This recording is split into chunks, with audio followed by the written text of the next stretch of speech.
Let's talk a little bit about the response here in America and President Biden, and bringing in now a Trump 2020 senior advisor, Lara Trump. Lara, welcome in. Good to have you with us today on Newsline. Thank you. Great to be with you. You know, we saw President Biden yesterday talking about Americans, hostages, most likely Americans killed. They fear the number will rise. But since Saturday in this horrific terrorist attack, you know, his administration has already taken down and walked back 2 tweets. They doesn't even mention Iran yesterday, trying to refute that they had any involvement in this. And yesterday we heard the State Department spokesperson try to actually blame Trump for $6 billion unfrozen by Biden. Reporter pushed back on it. I think we have the headline there. But he tried to say, well, it had been accumulating for years. But we know the money could be refrozen. There's a push to have it now. I guess when we look at sort of the landscape, Lara, I'm curious, how long do you think President Joe Biden can avoid this hard truth? Not only this $6 billion, but the millions and billions their administration allowed Iran to make by not enforcing sanctions.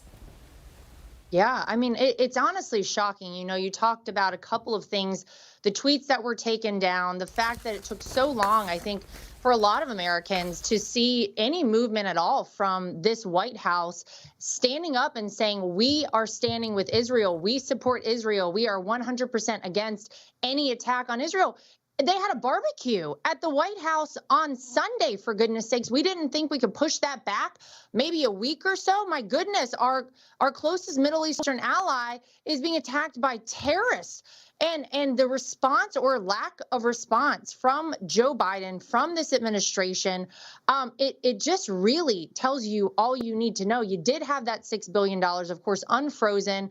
It was a hostage exchange. We, of course, were negotiating with terrorists in order to get that money unfrozen, which we should never be doing. We should never be appeasing terrorists. It happened on September 11th, which I think a lot of people in the moment were like, why would you do that on that day specifically? And then we see how it kind of got us to this point. But it wasn't just Joe Biden.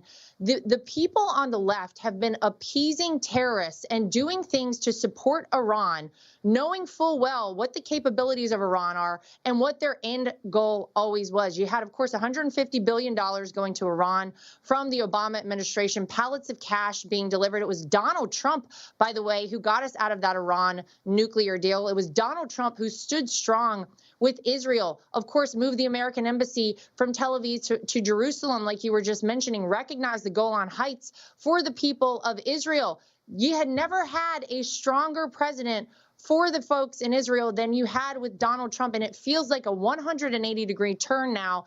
It's so sad because so much of what we are seeing right now likely could have been avoided had you had a stronger president in place, had you not had these missteps leading up to it, maybe sanctions, like you just said, for Iran. But here we are in this moment, and now is the time. We need leadership in this country. We need leadership on the world stage. So I sure hope this administration and our president speak up and speak up loudly, condemning this every step of the way. We need to be there for the Israeli people. It is so sad to see what is happening. And not speaking up really in the right tone is big media. Not only are they not, asking the right questions when it comes to these fundings and the appeasement here. President Joe Biden was just out talking about junk bonds. I mean, the topic really is not that. It's where are these American hostages? I want to get your take on a clip from MSNBC. Andrea Mitchell interviewing a woman, an Israeli woman, whose 2 sons were taken hostage by Hamas. And this is the line of questioning here, Lara. The only worry I have now from the bombings in Gaza is the fact that my children are there. I can't be sympathetic anymore. I can't be sympathetic to animal human beings. Well, they're not really human beings, who came into my house, broke everything, stole everything, took my children from their bedrooms, and took them to the Gaza Strip.